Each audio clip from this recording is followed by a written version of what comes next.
Último bloque de este episodio de YTPK, un episodio apasionante y además sabroso, por lo que ustedes vieron en los bloques anteriores. Un emprendimiento de una pareja que decidió lanzarse al mercado por cuenta propia, establecer su local, pero para ello tuvieron que navegar aguas turbulentas. Y con el doctor Gustavo Piñeiro, que es especialista en la gestión de personas, es psicólogo clínico, quiero precisamente abordar ese tema. ¿Cómo mantener la paz en medio de la tormenta? ¿Cómo lidiar con esa situación que parece ser el final de todo? ¿Cómo persistir y no hundirme en el intento? Sería, doctor. Gracias por recibirnos. Muchas gracias por venir y estar con nosotros aquí en nuestra casa. Esta es nuestra residencia y siempre recibimos amigos y tener a Roberto Coronel es un privilegio. También a todos los amigos que a través de la pantalla entran en este espacio de amistad y también de consejos. Si uno no tiene problemas, no desarrolla la resistencia y la resiliencia. Justamente hay niños que los padres no quieren que se caiga, que no llore, y son niños que después son de cristal y cuando se tienen que enfrentar a dificultades lloran, hacen berrinche y finalmente son indisciplinados y no consiguen las metas. En cambio, cuando uno tiene dificultades y se sobrepone y lo vuelve a hacer y se sobrepone hasta que lo logra, entonces eso tiene un valor muchísimo más grande. Esto también pasa en las parejas, ¿no? Yo no conozco una pareja que no haya tenido problemas. Si te dicen eso, te están mintiendo. La mayoría tienen ajustes, dificultades. ¿Y cuáles son las dificultades más frecuentes? Justamente la económica, la comunicación, la sexualidad. Esas son situaciones que suelo escuchar frecuentemente. ¿Cómo administramos las finanzas? Porque si no, Juan le echa la culpa a María, María le echa y así. En cambio, cuando hay un presupuesto familiar, te puede fallar, pero ya es el golpe está distribuido, digamos, entre todos. Todos somos responsables y somos solidarios y volvemos a empezar.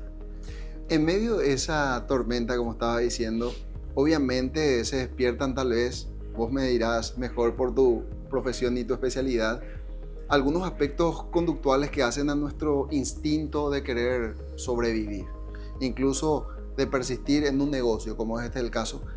Pero en esa primera etapa me parece, y porque también lo viví en mi vida personal, en mi vida de pareja y lo que sea, estamos más propensos a buscar el error en el otro. Es como que buscamos el error por fuera. Sí. Muy difícilmente hacemos una introspección o nos sustraemos del cuadro para decir qué rol también yo estoy ocupando en medio de este desastre, ¿verdad? Eso pasa en el fútbol. Ves que También la gente le echa la culpa al árbitro y a cualquier otra cosa, menos al desempeño que pudo haber habido, la estrategia que se aplicó.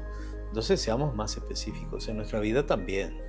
Y el hecho de reconocer que tengo un defecto o algo estoy haciendo mal es el primer paso para hacer las cosas bien. Tengo que saber en qué estoy fallando. Como pasa en las enfermedades que yo atiendo también de la salud mental, conocer la etiología, el origen. Fue en tu infancia, fue en tu adolescencia, no, esto ya lo trajiste así, ¿qué tal son tus padres? ¿Cómo fue tu ambiente? Todo eso afecta a la persona y a cómo se desempeña. Cuando hablamos de problemas, voy de vuelta por cómo iniciaste tu explicación. Cuando tenemos un problema, ¿cómo lo tenemos que ver? ¿Lo vemos como un obstáculo que hay que destruir o lo vemos como una oportunidad para mejorar? ¿Cómo le vemos a este rival? Me estás haciendo recordar a un rey que puso una roca y debajo de la roca puso un tesoro. Entonces venían todos por el camino y se encontraban con la roca. La mayoría daba la vuelta, protestaban, algo así, pero daban la vuelta, pasaban por encima. Hasta que vino uno y dijo, vamos a sacar la roca. No sé si te ha pasado en el tránsito, en la vía pública, muchas veces se cae un árbol, una rama, Sí. Nadie lo saca, todos dan la vueltita ahí. Y hay que bajarse del auto y tratar de correr la rama para que todos disfrutemos. Bueno, esta persona que corre la roca, que la palanquea y la saca, descubre que hay un tesoro debajo de la roca, que el rey de esta nación y de este local había hecho a propósito para ver la tenacidad y la forma de ser la gente, y a ese no solamente lo premió, se lo llevó a la corte, se lo llevó a él, con él, porque se dio cuenta que tenía algo diferente, un poco más. Vos sabés que usaste la palabra clave que hace a la historia de estos emprendedores que nos precedían en los bloques anteriores, porque es básicamente el núcleo de esa historia, la tenacidad y la persistencia. Pero mantener esa ilusión viva de tener ese negocio propio que tanto sudor costó, y aún reconociendo que tenían un buen producto y un buen servicio, implicó mucho desgaste, Sí. un desgaste relacional. Y allí digo yo, ¿cómo trabajamos en la identificación del problema? Porque te hablaba hace rato, yo no me miro a mí mismo, le miro al otro, pero llega un momento donde tengo que ser parte del contexto en el que estoy, y probablemente, como dice este escritor francés, todos tenemos culpa en alguna medida. Sí. Además que en este caso estás mencionando un emprendimiento familiar Sí, y imagínate, estás con tu pareja en el mismo negocio, después a la noche estás de vuelta con la misma persona y por ahí te enojaste en el transcurso del día por algún error que hubo y lo trasladas eso adentro de tu casa otra vez. Entonces es complicado. Sin embargo, hubo y hay muchos emprendimientos familiares que han dado un éxito tremendo. Y es finalmente el propósito de las familias trabajar también como emprendimientos y como generadores de oportunidades dentro de la familia y para los que están cerca. Una de las cosas muy importantes es establecer qué hago yo y qué haces vos. Si por ejemplo vos mencionaste que el hombre tenía la cualidad de cocinar y la mujer de administrar, esto es muy importante, pero hay que respetarse mutuamente. Ni el administrador se mete en lo que está cocinando y el otro tampoco se mete, para que esto funcione. respetar los roles. Claro, porque suponte la señora tiene el don de la administración y le dice, mira, hay un problema, tu plato es muy grande o muy chico, o hay que hacer esto. Le da alguna sugerencia para aumentar la ganancia. Y ahí es donde hay que ser suficientemente humilde como para decir, sí, tienen razón. Y ahí probando esas variables. Porque de lo contrario, hay muchos que son románticos y te hacen un plato espectacular y te cobran 10.000 guaraníes y ni cubrió los gastos. Entonces hay que entender que hay que hacer este estudio y ser bastante objetivo. Y eso también pasa con las parejas, con los hijos. No vamos a ir a pelearnos con la maestra cuando en realidad el problema es mi hijo, que eso es bastante frecuente en la actualidad. Entonces veamos objetivamente qué está sucediendo para tener un resultado a larga distancia. Porque yo puedo resolver un problema en el tránsito con una pelea o el tiro, pero a larga distancia, ¿eso está bien? Un enojo, un exabrupto, una explosión, y digo todo lo que pienso. Bueno, ok, dijiste todo lo que pensabas, ¿y ahora? ¿Cómo sigue la historia? ¿Entendés? Hay veces que hay que perder para ganar, y en el caso de los negocios gastronómicos, lo digo porque mi hijo tiene uno también, lleva un periodo de desarrollo. Es difícil que en un año puedas salir así como un hongo después de la lluvia. Te va a llevar más tiempo para afianzarse, para pulir el producto, para llegar al público, porque es como si vendiéramos chipa, tiene que ser con una cierta calidad que al paraguayo le guste. Entonces, así también puede ser la comida que sirvo y depende en el barrio donde estoy, la gente que va a venir, una serie de características que en el negocio gastronómico hay que tener en cuenta. Pero yendo hacia la pareja y hacia la familia, es hermoso cuando la familia tiene éxito, porque es el éxito de todos. Y eso es también importante, que los protagonistas principales, que son el esposo, la esposa, después repartan eso, ese gozo con los demás.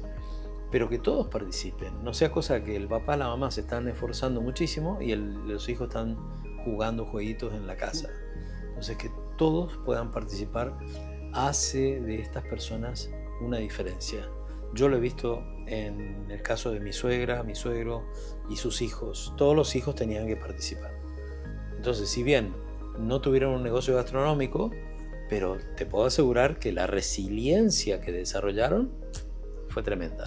Estamos en el mes de diciembre, este es un mes muy sensible, hay mucha carga emotiva. La feligresía paraguaya, que es mayoritariamente católica, deposita su fe en la Virgen de Cacupé. Luego tenemos el 25, el recordatorio del nacimiento de Jesús, también para toda la hermandad cristiana. Y aparte tenemos un mercado que se mueve vertiginosamente, hay mucho dinero circulando, hay histeria en las calles, como bien decías. Y allí quiero rescatar, porque en este espacio con Gustavo Piñeiro, además de hablar de psicología, de ciencia y de conducta humana, solemos introducir siempre la semilla de la espiritualidad. Y me vino a la cabeza y quisiera rescatar por allí un principio contigo, ese famoso pasaje bíblico en el que Cristo estaba en la embarcación en medio de una tormenta y conservó la calma. ¿Cómo conservar la calma en medio de una tormenta? Si le personifico a Cristo, pues cualquiera te diría, y sí, ¿cómo Dios mismo se va a perturbar si Él es el Señor de todo? Pero quizás nos estaba enseñando de que aquel que tiene convicciones se mantiene firme a pesar de la adversidad. Es así, Roberto, y si miras un poquito más atrás, Jesucristo estaba durmiendo en el medio de la tormenta. De paso es lindo dormir cuando llueve, ¿no? Y cuando hay ruidito de agua, pero ¿por qué pudo dormir? Porque él tenía, a pesar de todos los problemas que pudiera haber alrededor, en su interior él tenía paz. Entonces, ¿qué es lo que a mí me quita la paz? Me quita la paz cuando yo hago cosas que no son adecuadas, cuando me meto en negocios que no son honestos, y entonces siempre estoy intranquilo. Algunos incluso tienen que andar armados y tienen miedo de que venga alguien a llevarse su dinero. En caso de Jesucristo estaba durmiendo porque él había hecho el bien. Tampoco tenía que andar cuidando la billetera, él prácticamente no tenía nada. En donde le increpan los discípulos y le dicen, nos vamos a ahogar y estás durmiendo, como diciendo que y ahí él le dice, qué poca fe que tiene, como diciendo, estoy acá, ¿no? Y se pone de pie y cualquier psiquiatra, psicólogo diría, bueno, estaba hablando con nadie, porque le habla al viento y a las olas y le dice, calma, y ahí se calmó todo. No era que estaba hablando con la tormenta, estaba despidiendo al enemigo. El enemigo puede tomar formas diversas, una tormenta, una pérdida económica, un robo, una falta en la fe o en el amor de la pareja. ¿Y ahora qué hacemos? Y bueno, tomando el ejemplo tuyo, ¿por qué no vamos hacia Jesús? Y le decimos, tengo este problema, me estoy ahogando, creo que voy a perecer hoy. Y te puedes encontrar con sorpresas, con un Dios que puede intervenir en tu vida y dice, Shalom, paz, ¿no? Y bueno, esa es la clave. Yo le digo a la gente, ¿por qué no buscamos más la paz en vez de la guerra? El amor, ¿no? Porque dura más y es mejor. Sería como tomar una bebida ultra dulce y con estimulantes, a tomar agua y hacer un poco de ejercicio y respirar, y te va a durar mucho más el efecto. Entonces, yendo a lo espiritual, ¿qué pensamos en estas fechas? Yo lo dije en otro medio, que el servicio es clave, Roberto. Si tengo faltas personales o incluso ausencias porque hay personas que este año no están, ¿qué tal si en nombre de esa persona llevo alimentos no perecederos y los entrego a alguien que necesita? Me va a bendecir en nombre de esa persona, me voy a sentir bien.